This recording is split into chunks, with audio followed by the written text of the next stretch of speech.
Ćao svima, ja sam Marija za Hip Hop Live. Ovdje imamo specijalnog gosta iz Hrvatske koji je odvojio 5 minuta samo za nas. Phil Tilen. Pozdrav svima, svim gledateljima, svim slušateljima. Evo mene u BG-u. Možeš nam za početak reći nešto o svojim početcima u muzici, šta te privuklo i tako dalje? Odmah sa hardcore pitanjima. Pa što me privuklo? Ljubav prema pisanju. Znači, pisao sam i prije nego što sam čuo za hip hop i rap još kao klinac. S nekih 10 godina, sa 12 sam se zaljubio u hip hop, sa 14 sam već snimao svoje prve demo snimke u nekim malim improviziranim kućnim studijima. I danas se smijem tim trakama koliko su mi smiješne, ali vidim svoj napredak. I svejedno ti tekstovi koje sam onda pisao uglavnom su neki storytelling. Dan danas se mogu mjeriti sa dosta tih izvođača, samo što je skill bio onako low, ali sad je to na svom mjestu. Da. Da li smatraš da je debela prekretnica u tvojoj karijeri i odakle ti ideja uopšte za tu pesmu? Pa jedna mala prekretnica je, zato što je preko te pjesme šira masa čula za mene, ali nije sigurno jedina prekretnica i bit će ih još jako puno. Tako gledam na tu pjesmu. Što me inspiriralo?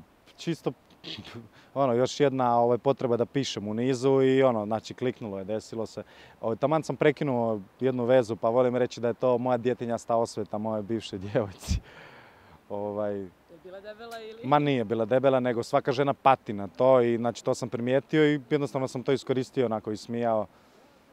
I imao sam dobru ideju za spot sa AMM Studijom 23 sa ljudima s kojima radim već dugi niz godina i jednostavno se sve poklopilo, kliknulo je. Nismo mi znali da će to narasti do tih razmjera.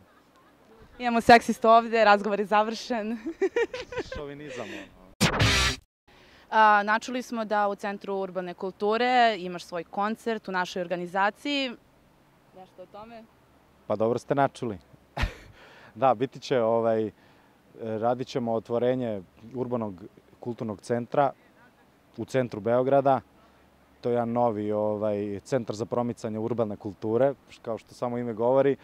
Nemamo točan datum, ali bit će sigurno u decembru. Ovo je 2014. za sve vas koji ćete ovo gledati 2017. I veselim se, jedva čekam, ovo je moj prvi nastup u Beogradu, jedva čekam da stanem pred sve svoje fanove, pred braću i sestre, da napravimo dobar show, da razjebemo taj klub i ako ne izgori ovom prilikom radit ćemo i premijeru albuma tamo 1. 2. mjesec. Novog albuma? Novog albuma, da. Znači početkom 12. mjeseca izlazi novi album. Moj prvi u stvari diskografski, nekako nikada nisam volio raditi cjeline, tako da sam uvijek išao sa singlovima jer sam dosta raznolik i tematski i stilski i muzički i produkcijski. Surađujem bar sa jedno 10 ljudi i na tom projektu i uvijek mi je bilo teško napraviti jednu cjelinu, ali sada su me uspjeli natjerati i nagovoriti da to izbacim, tako da evo moj prvi album nakon 15 skoro godina bavljenja glazbom izlazi.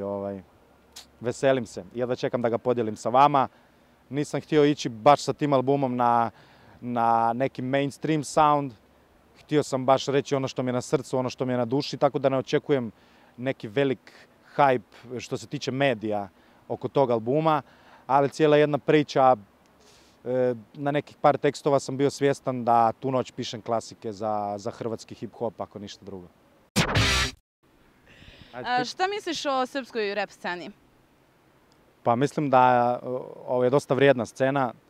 Znači preko interneta sve što uspijem ispratiti vidim da se stalno nešto radi i stalno izlazi nešto novo, što mi je odlično. Čak se radi i malo više nego kod nas u Hrvatskoj. Ovdje je ekipa nekako i zagriženija. Razumijem i zašto. Ovo je veća sredina. Beograd je malo suroviji i veći grad nego Zagreb. Ako uzmem cijelu hrvatsku scenu, ona se može mjeriti sa ovim, ali tu se više radi. Znači, češće izlaže stvari, video spotovi, nekako je sve razvijenije. Poruka za naše gledalce, za nove mlade nade repa?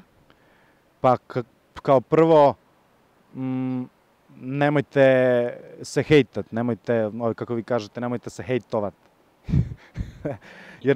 jer nije dobro za srž, nije dobro za kulturu i to jednostavno uništava scenu. Znači prije svega hejt, to je ono prvo, a drugo, morate raditi ko konji, baš ono jako predano ako želite išta napraviti. Svatko ko se bavi rap glazbom na Balkanu nije normalna osoba, prije svega, zato što nije financijski isplativo, nije kao na spotovima koje gledate, koje vam šalju iz Amerike. Jednostavno je, znači, teže, sirovije i budite to što jeste. Jednostavno, znači, potrebna je jedna jako velika ljubav i prema glazbi i prema hip-hopu da bi mogli stvarno biti kvalitetan izvođač kojeg će cijeniti publika. Ako se želite baviti zbog love, odmah odjebite iz toga jer love nema. Ovo je čisto, znači može vam omogućiti ok život ako ste imalo pametni, ali to neće trajati zauvijek. To je to, znači velika ljubav i velika predanost, znači prije svega. Na brzinu, jedna rima za kraj? Jedna rima za kraj, jel imaš neke ganđe mi daj? Ovo u stvari nije bilo dobro zato što je moja moralnost pala u vodu, tako da nemojte ni pušiti, ni piti i nemojte se seksati prije 23.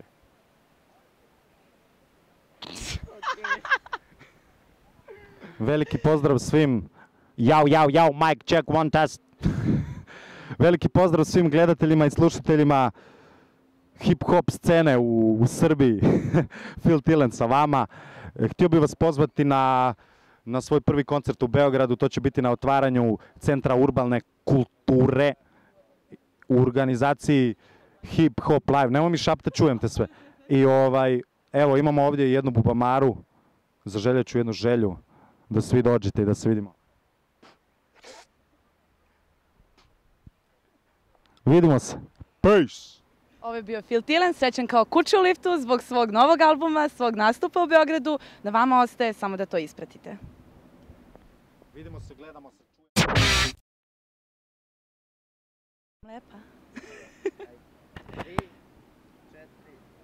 4, sad. Tvoje mišljenje o... 3, 4, sad. Reci, 5, 6, 7, 8, 9, 10. 13. Imamo ovdje specijalnog gosta i zavrnemo. Da li smatraš da je debela prekretnica u tvom...